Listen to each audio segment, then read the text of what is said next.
Magandang araw po sa inyong lahat mga karibin natin at welcome back dito po sa ating munting channel Pinas News Review kung saan re-reviewin po natin ang mga mahalagang balita dito sa Pilipinas.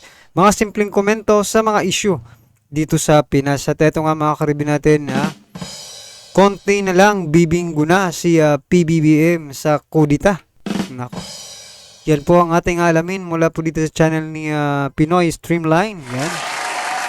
Nasa description po ang full video link ng balitang ito. Subscribe na po kayo at kung bago ka pa lang at di pa po nakapag-subscribe sa ating munting channel, please don't forget to subscribe at i-click mo rin po ang bell notification para updated ka po sa lahat ng ina-uploads nating reaction video. At ito na nga, sama-sama at sabay-sabay po natin pakinggan, panoorin at bigyan ng reaksyon ang balitang ito. Ito na po.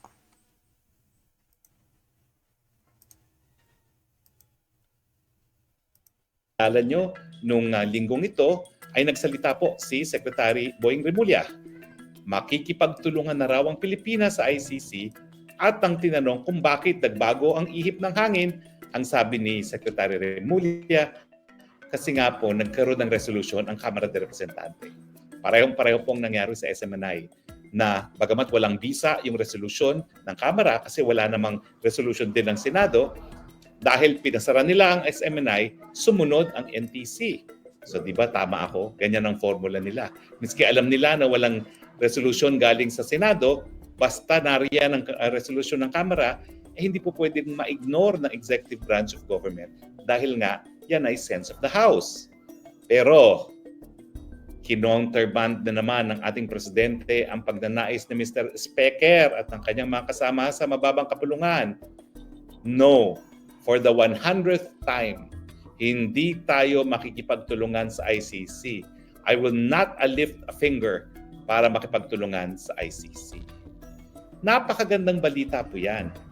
Kaya lang, ang tanong ng marami, totoo kaya ito? Kasi nga po, napakadami ng sinabi ni PBBM na mukhang hindi naman sinusunod ng Kamara at ng Executive Branch of Government. Una-una, sabi niya, hindi natin kinakailangan ng charter change, pero isinulong pa rin ni Specker, the presidential sa Kasin. Pangalawa, itigil ang pirma dahil yan ay talagang hindi niya katanggap-tanggap dahil nga nanunuhol pa at saka hindi siya papayag na mabuwag ang Senado. Sinuway ni Mr. Specker, bagamat sa harap ni Presidente nagkaroon na ng kasunduan na mangunguna na rito ang Senado. Pero alam niyo ba ho meron na naman akong itim na uwak na nagsabi, nako, sang katotohanan daw, isang ayon talaga ang presidente dyan sa pirma na yan. Hindi ko po alam ang katotohanan, pero tsaka po natin pag-usapan yan dahil meron po talaga akong nakuhang impormasyon tungkol dyan. Ngayon naman, bagamat sinabi na ni presidente hindi siya makipagtulungan, bakit kasi nagsalita ang Secretary of Justice na makipagtulungan siya? Sino na naman ang masusunod? Mr. Specker o Mr. President? Well, obvious po ang mga pangyayari ngayon. Mukhang hindi po talaga tayo sigurado kung sino ang masusunod. Hindi na po tayo sigurado kung sino may control sa ating bansa. Sa katunayan po, sa ating sistema ng gobyerno, ang presidente ang pinakamakapangyarihan sa executive branch of government, bagamat sa legislatibo na co-equal branch of government niya, talagang namumuno niyan ay si Speaker at saka si Senate President. Pero sa totoo lang po, sa lahat ng mga ahensya at sangay ng gobyerno, ang presidente ang pinakamakapangyarihan dahil kung merong isang kapangyarihan na hindi ibinigay ng saligang batas sa kahit kaninong sangay ng gobyerno, ito po ay kapangyarihan ng presidente. Yung tinatawag na residual powers of the president. Pero ang problema po, bagamat ang presidente nga ang pinakamakapangyarihan dahil meron siyang residual powers, bagamat ang teorya ay co-equal branches of government, pagdating sa pagpapatupad ng batas, pagdating doon sa pagtutulungan para nga magkaroon ng jurisdiksyon ang isang dayuhang hukuman, ehekutibo talaga ang gagalaw dyan. Pero bakit nga? Ang ibang mga ehekutibo, bagamat walang bisa ang resolusyon ng Kamara, mukhang sumusunod sa Kamara. So kung kayo po ang dating presidente Digong at si BP Sara na po pwedeng ma-issuehan ng warrant of arrest at kinakailangan ng pagtutulungan ng gobyerno sa pag-aaresto sa kanila, ano pong mararamdaman nyo sa sinabi ni Presidente Sa kabila ng katotohanan na hindi naman nasusunod of late ang mga nagsasabi ng presidente. Tapatan po. Talagang naging matindi po ang tensyon sa panig ng Duterte at ng Marcos dahil nga po dito sa issue ng ICC.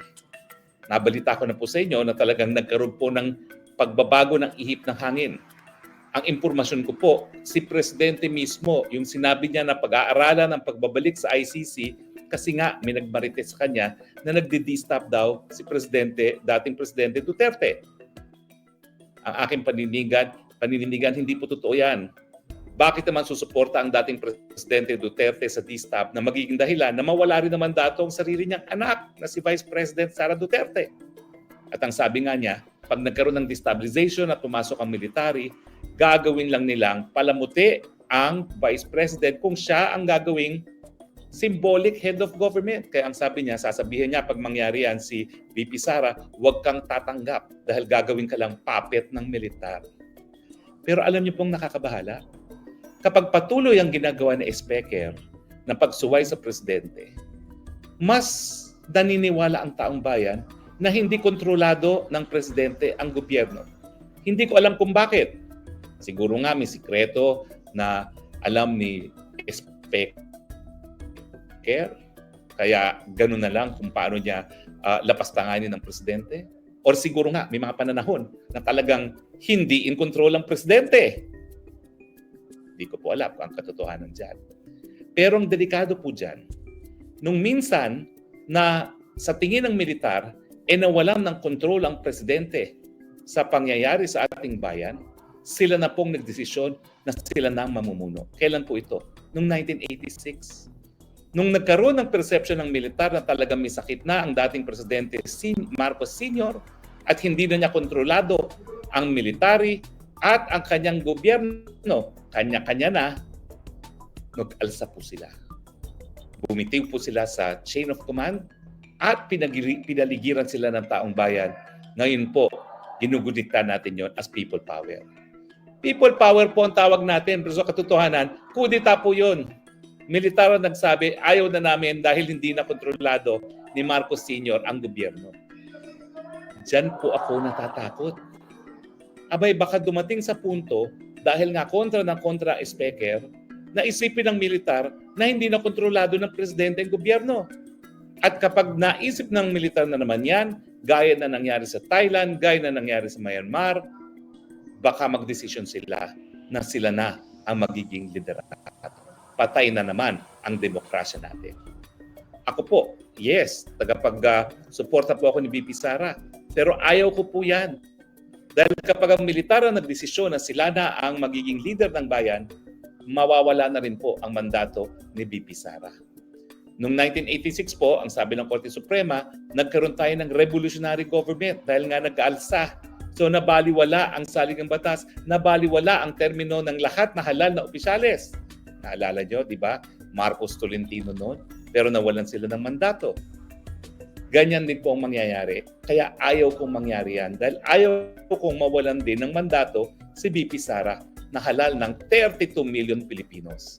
Huwag naman po. Pero ngayon pa lang, Dear PBBM, na mahal ko pa rin, sana po ipakita nyo na kontrolado ninyo ang gobyerno dahil nagmamasid na po ang militar kung sino talaga ang calling the shots and who is in control of government. So yan mga karibin natin, nako, delikado pala itong ginagawa nila, no? Ginagawa ni Tamba na pinangungunahan niya ang ating Pangulo. Oh, so gaya nga po ng sabi ni Atty. Roque, mga karibin natin, pag ito na silip ng mga militar, mga karibin natin, no? Wala. Babalik tayo sa dati, no? Nung kapanahunan pa nila. Nako, sana wag naman, no? Sana ipakita rin ni PBBM na siya talaga ang nagko-control, no, ng ating bansa para maging panatag din ng isipan ng ating armed forces, di ba? Kasi matatalino po ang mga yan, mga karibin natin, di ba? Matatalino po ang mga armed forces natin. nag-aral po yan. At magaling po yan mag-analisa. Di ba? Kaya, sundin nyo po yung suggestion ni Atty. Harry Roque. Mahal nating presidente. Ipakita nyo po kaya sa lahat, no? Lalo na po sa armed forces na ikaw talaga, no, ang nasusunod sa ating bansa. Nagkukontrol, di umano, no? Kasi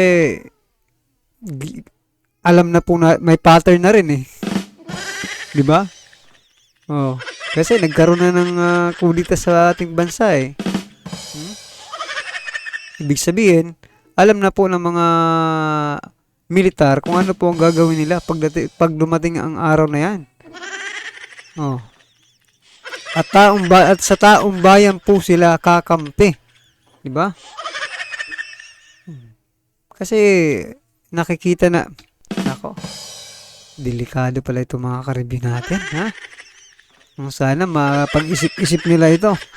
Well, anyway, mga karibin natin, alam mo po ang inyong reaksyon. I-comment na lang po sa baba para alam po ng ating mga kababayan ang inyong nararamdaman patungkol po sa balitang ito, right? Kung bago ka pa lang at di pa po napag-subscribe sa ating munting channel, please don't forget to subscribe at i-click na rin po ang bell notification para updated ka po sa lahat ng ina-uploads nating reaction video. Yan, mga karibin natin, maraming salamat po.